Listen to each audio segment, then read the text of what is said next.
Hello everybody, JohnnyJans here, and I know I'm not at Universal Studios because today I'm at a studios, but Hollywood Studios.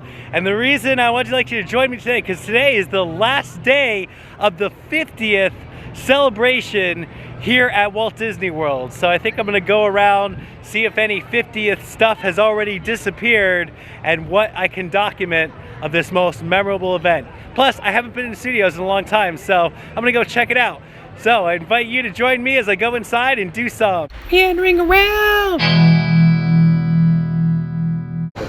Ah yes, in just a matter of time, only hours maybe, and these 50th banners I'm looking at will be gone. It will be just like Back to the Future, erased from existence. And it is a beautiful day to see Hollywood Studios. Haven't seen it in so long, kind of forgot what it looks like. This is kind of a hard park to get into if you don't have a reservation. You can't just come and walk in and meander around as you please. So I'm gonna enjoy that right now, because I love to meander around. Walking down the main street, Hollywood Boulevard, a different kind of Hollywood Boulevard that I've been used to for the past 85 days. But still exciting nonetheless. The first Hollywood Boulevard I've ever seen, because I came here to Disney before I ever went to Universal. And it looks like a crowded day, that's for sure.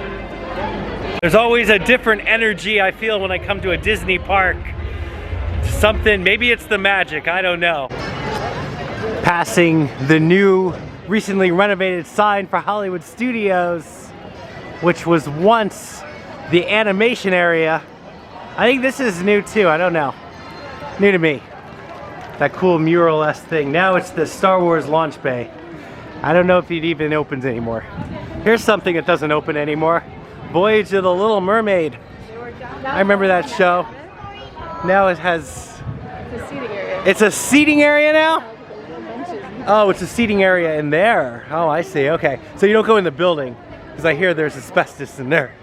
And that's part of the reason they have to shut it down. But now, it's a seating area. That's cool. Coming up on one of my favorite attractions, purely for the air conditioning alone, One Man's Dream. It's never a wait, you get cooled off, and you'll learn some historic information too. Hey howdy hey, coming up on Toy Story Land, where they got a new restaurant. That's right, Woody and his Roundup gang have got a new sit-down restaurant here called the Roundup Barbecue, located the Rodeo Barbecue. That makes more sense. No, it's the Roundup Rodeo Barbecue. That's what it's called. How fun. Don't think I'm gonna get reservations to that today, especially since I'm getting here so late. Over here, Slinky Dog Coaster. Hang on a moment. The wait is 85 minutes, but I don't have much else to do, so I think I'm gonna ride this, because I love a good Slinky Dog ride. Here we go indeed. And if you've never been on Slinky Dog, it's actually a really fun coaster, and it's a great starter coaster for the young ones, where it has 2 launches, so it gets you to experience what it feels like to launch in the track. And again, standby entrance is 85. So I know I'm making a lot of comparisons between here and Universal because I'm kind of on the Universal kick right now. But one thing I do miss about Universal is getting that express pass after 4. I can't express myself anywhere around here at Disney without paying for it, and for each and every attraction with Disney Plus. So I like that. I only paid 1 fee, premium pass, always express after 4 o'clock. Here, I have to wait for lines like I did Slinky Dog.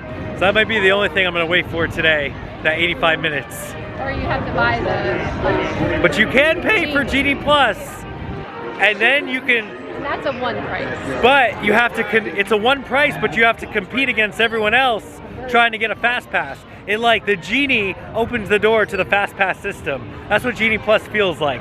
So even though you get it, you still might not get everything, or even at the time you want it. Where the Express Pass at Universal, I just love, because I know I have it, I'm gonna come in, and I'm pretty much gonna get to do what I want with minimum waits. I am off planet in Galaxy's Edge, Batu, as it's called. Enjoying all the fun, unique designs of the buildings. That's why they did such a good job at the top of each building, because you don't want to look this way at all the people. You'd rather look up at all the intricate designs. Then it starts to feel like Star Wars. That's how I live my Star Wars adventure, just looking up.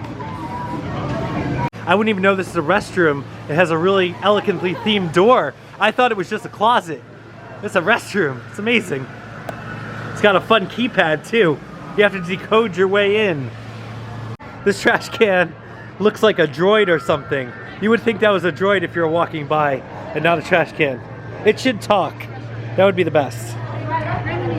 Look who's freaking walking by. It's Kylo Ren and his stormtrooper entourage. That's cool. You never know what you're gonna see. But I really wish I could see right now is the Mandalorian. They just brought him to Walt Disney World only a few weeks ago here at Galaxy's Edge. I like this little droid junkyard they got going on here where you can just sit and relax and look at some droids and droid parts. Has all the parts you need. I think it's right outside the droid depot too. This is like where the extra stuff is that you don't put on your droid, although you may want to.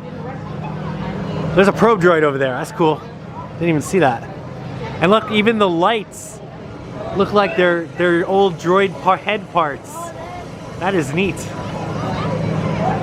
Interesting. Droids to be seen, not heard. Carry on.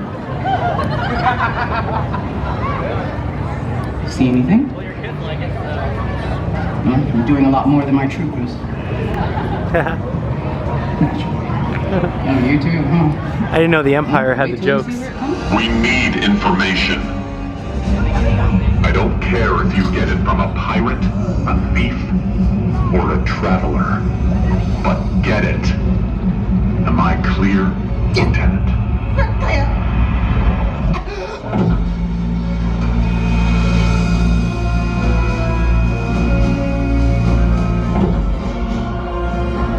The characters, they stop and they perform the show a little bit, and then they come back in the crowd and you kind of interact with them as part of the story. It's really neat. Here's my favorite part of Galaxy's Edge, is just coming to the Millennium Falcon right here, presented all photo ready for you to get those really good pictures, that awesome background. This is the highlight. And I love how you really have to meander around to find it, because you kind of don't know where it is, and then suddenly you turn the corner and then bam, Millennium Falcon. And then if you want to take a step further, you can pilot it right in there. But you have to wait 65 minutes. Bet Han Solo never had to wait 65 minutes to pilot the Falcon. Here's the more aerial view of the Falcon up here from the balcony. You can see the top half just a little bit. Looking awesome. And Galaxy's Edge isn't too crowded tonight. There's a lot of space in here, so it really spaces out the crowd. Over here you got this guy working hard, cooking that meat right there all day long. That's dedication. Yeah, you're doing a good job. He's grilling it up right. And talk about a grill, he's got like a jet engine of a pod racer right there. Freaking cook your meat. Making my way down the mall district, where you can get all your Star Wars goods, or your Batu things. Gotta stop and check out the cat here. See if he's sleeping. Oh, still sleeping. Never get this guy awake. Just to make a noise. Did this thing always open its mouth? Yes. Oh, I never noticed that. But now it makes a noise? No, it used to. Is it gonna shoot me water if I go too close again? I don't like that. The more you just walk around here and stare at things, the more you start to see stuff. Because like I stared at this wall for, I swear, 5 minutes, and I didn't realize that there's actually these little pod racing crafts attached to it. So it's like you really have to start looking around, and then things just start popping out at you, and you're like, huh, look at that. That's interesting. I wonder how many of these people are just waiting around for Mando to appear. And there's no particular time schedule. He just comes out, and then a horde of people, almost like paparazzi, just seem to follow him around. And that's how you know where he is. Now, I don't see a giant crowd. I feel like that's how you would know. Maybe you'll be the lucky person to see him first before the swarm comes. But I don't think I'm gonna see Mandalorian today, because I'm almost off planet. Over here at this gun turret that does not move, but makes sounds, is the Rise of the Resistance. And the wait time is 115 minutes right now, and there is no more virtual queue. You will wait for this like any other attraction. You do not have to do a virtual queue for it. You just get in line and wait to be kidnapped by the rebellion. Or the Empire. Or whatever it is. I don't know. Coming up on the original Star Wars attraction, the OG, recently updated though, Star Tours. I hear the Star Wars music in the background. Just gets me hyped. Why doesn't Galaxy Edge have the Star Wars music? I don't get it. But this is amazing. Look at the walker just looming behind the trees. And I remember a long time ago, his head moved, it lit up, and it went pew, pew, pew, pew. I think it even shot you with water. And then of course there's the stage where they do the Jedi Training Academy. I don't even think that came back yet since the reopening. But a long time ago, in a Disney far, far away, they would have the Star Wars Hyperspace Hoopla, which was at the end of the night show for the Star Wars Nights, I think it was. I forgot what it's called. I can't even remember anymore. What was the Star Wars stuff that they had? Star Wars Weekends. And they did the big show here at the end of the night. And it was crowded. It was crowded far than the eye can see. It was an awesome show. And it was a great show. And I sat right over here by the backlot tour many of night. In fact, I even remember getting up at 2 a.m. sitting in the parking lot of Hollywood Studios just to get the autograph of Mr. Billy D. Williams and a fun picture that I have hanging on my wall. That was awesome. That was some Star Wars fun. And it wasn't like all the time, so it was just once a year, Star Wars weekends. You really just had a fun time with it. Now imagine Star Wars weekends with Galaxy's Edge. That would be nuts. There's that classic Gertie the dinosaur ice cream stand right there, which is currently not open. It's hot out. I don't know why, as it looms in the lagoon by the ship. That is classic MGM Studios right there. I hope it stays. Also, one of the details I love, you can see Gertie's footprint cracking up the pavement right here. It made its way over to the ice cream stand. I love this. Talk about classic MGM Studios. This guy in the well. He's stuck down there. You can hear him. Yes. Pull him out. What happens? We're not pulling hard enough. Oh, it says warning. Do not pull on the rope. They don't want that guy to come out. Pull the rope. Oh, You don't want to break. Oh, he fell. Oh, yeah. Here's another thing I hope never leaves. Look at the iconic billboard of the Indiana Jones Stunt Spectacular right there beyond the tree. Here's a relic of the past, the Indiana Jones Adventure Outpost. Da da da da. It's currently closed. Hasn't been reopened in a long time. But that used to be the gift shop for the epic Indiana Jones stunt show. Right outside they got a press penny machine. And let's see, we've got Mickey behind the camera, Merida from Brave, Agent P from Phineas and Ferb, and Buzz Lightyear. But I'm just saying, just right outside the Indiana Jones stunt show, how come there's no Indiana Jones coin? Wouldn't some people want to get that? I'd want that.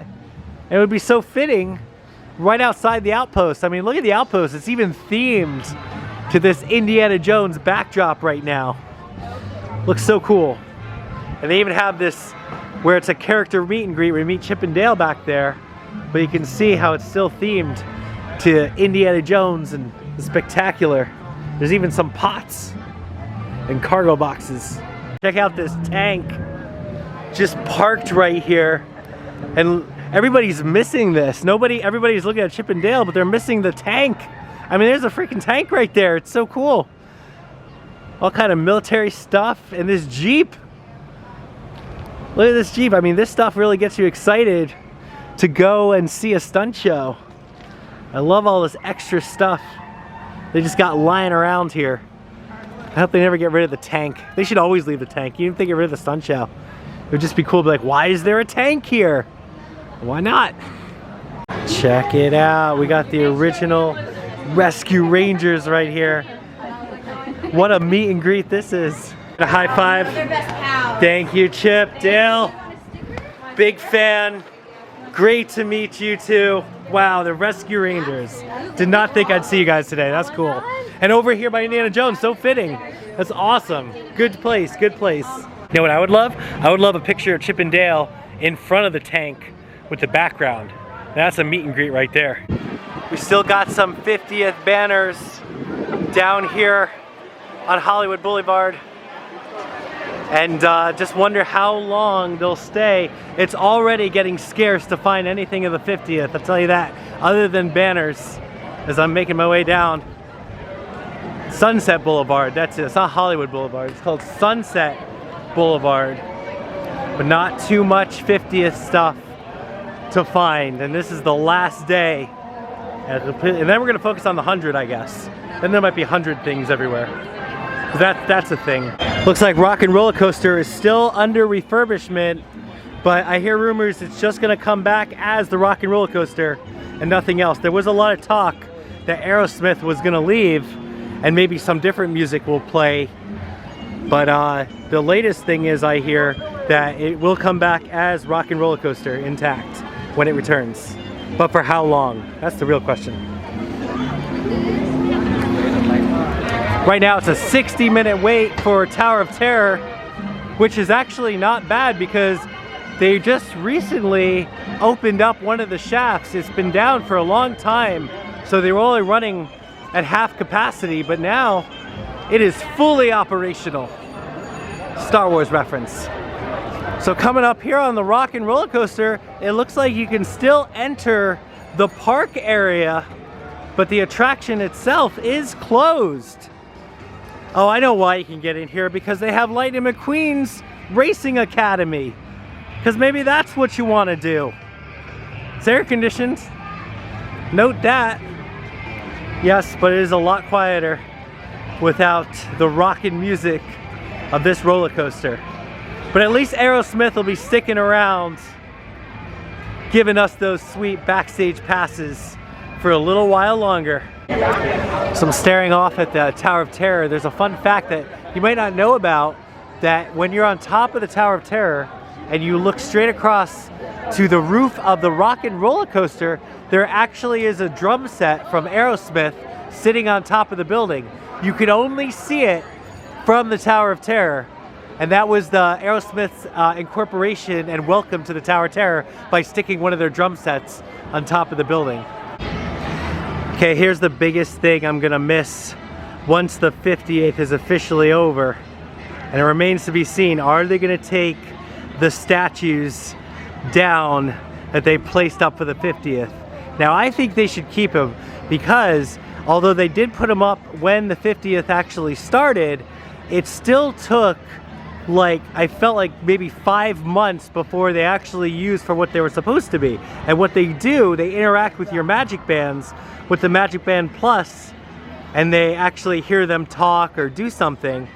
So I feel like they should keep the statues around for that and for the marketing, because it kind of inspires you to get the Magic Band Plus to use them for going around the parks and finding the fun statues. It also is cool because the perspective I'm looking at this right now is I'm looking at the Soul statue. I can almost see the iridescent glow, especially at the base, a little bit of purple and gold mixing together for the 50th. But I love the statues.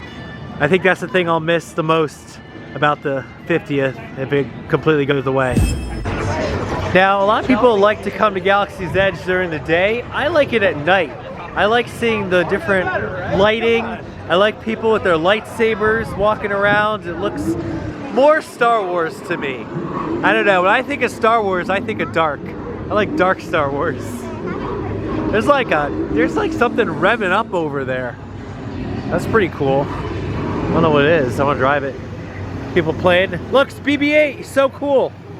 I love BB-8. He is cool. Well, there it is, folks. Had a lot of fun meandering around here, around Hollywood Studios. Haven't been here for a while. Got to see some interesting things. Got to see some fun relics of the past again. And it was always nice to end the night here in front of the Falcon. Seeing it is amazing. But that's gonna do it for me. Until next time, I'm gonna be back at Universal. I'm JohnnyJans, and as always, I'll catch you out there. Sounds like this thing is taking off. I better go. See you next time. Meandering around. Hey, This guy. this is awesome. It Walt and Paul Pack meandering around again. That's right. We are bringing it, making it real here. Little hometown proud. Bringing it to Orlando. Represent Holly. We gotta go Buckhorns. That's right, the Buckhorns. We're coming up on probably the last 50th sign that we'll ever see. Right here at the end of the walkway of the Hollywood Studios parking lot. That's it. It was a fun 50th, wasn't it? See you at the 100th.